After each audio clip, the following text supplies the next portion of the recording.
event in your life that you thought you would never get through or feel better about. But most of us do with time and taking care of ourselves.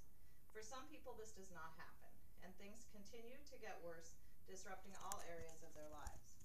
According to PTSDUnited.org publication dated 2013, an estimated 8%, or 24.4 million people, have PTSD at any given time. This is equal to the population of Texas. With PTSD becoming an increasing problem, we must develop better screening and treatment for those who are suffering from it. There is a problem with our current screening and treatment of PTSD. We must reevaluate these programs to help people that suffer from PTSD and those who are at high risk for developing PTSD. We have all seen someone fly off the handle for no apparent reason. Does this mean that they have PTSD? No, it doesn't.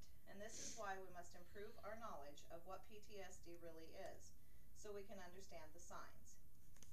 PTSD was first recognized in 1980 as a disorder and added to the Diagnostic and Statistical Manual of Mental Disorders. PTSD is defined by MayoClinic.com, publication April 15, 2014, as a mental health condition triggered by a terrifying event, either by experiencing or witnessing it. To be diagnosed with PTSD, you must meet certain criteria in the Diagnostic and Statistical Manual of Mental Disorder. 17 symptoms have been identified and divided into 3 categories. Those categories are re-experiencing symptoms. An example of this would be flashbacks. Avoidance symptoms. An example of this would be avoiding social situations or being withdrawn. Hyperarousal symptoms. This would be where we come up with the flight of rage or acting out. But we must remember that a variety of symptoms make up a PTSD diagnosis. Even though we know there are people at high risk, we fail to recognize the signs and therefore, as a society, fail them. PTSD in the criminal justice system treatment should not wait until after a veteran becomes involved in the system. In the past year alone, the number of diagnosed cases in the military jumped 50%, and that is only the reported and diagnosed cases. Something has got to be done. Currently, according to the Journal of General Internal Medicine published July 17, 2007, the screening used is simply a questionnaire with questions, such as, have you witnessed or experienced an event that threatened or involved actual serious injury or death? Within the past month, has the memory of this event troubled you to the point that it interrupted with sleep, concentration, or relationships? That isn't enough.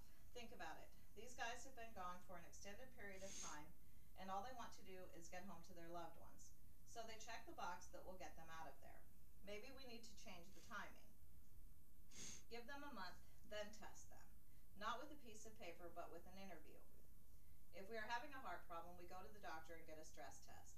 Maybe some type of a stress test needs to be developed for people at high risk for PTSD. We need to find a better way to detect those who suffer from PTSD, and once we have identified them, we need to take action and give them the treatment that they need.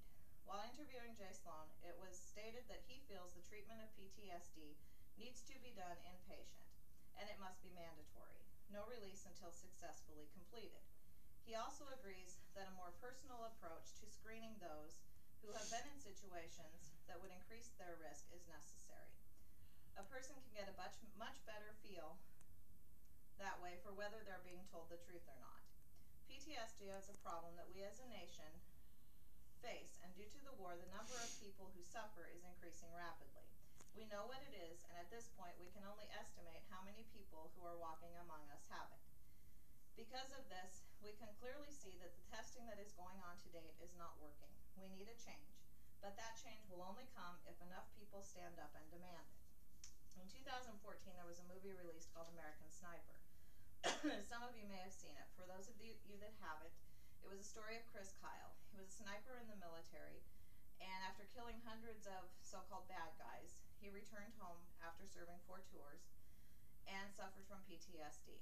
In the course of his getting treatment and trying to figure out how to put his life back together, he decided that there was a need for programs that helped young men that came back also suffering from this. So that's what he started out his mission being, is to help these young men. He got a phone call from a mother one day of a young man that had come back and was struggling to adapt to civilian life again. So a buddy and him decided to take this guy out and spend the afternoon with him. And so that's what they did. And they went to a shooting range, and this young man that they were trying to help turned on them and ended up killing him and his buddy both. You know, these are the kinds of things that can happen when we have young men that suffer from this and don't get the help that they need. They're tragic, and we need to find a way to treat and diagnose those things before it gets to that point. You know, because of our failures in this area, we need to make a change to get these people the help that they need. Thank you.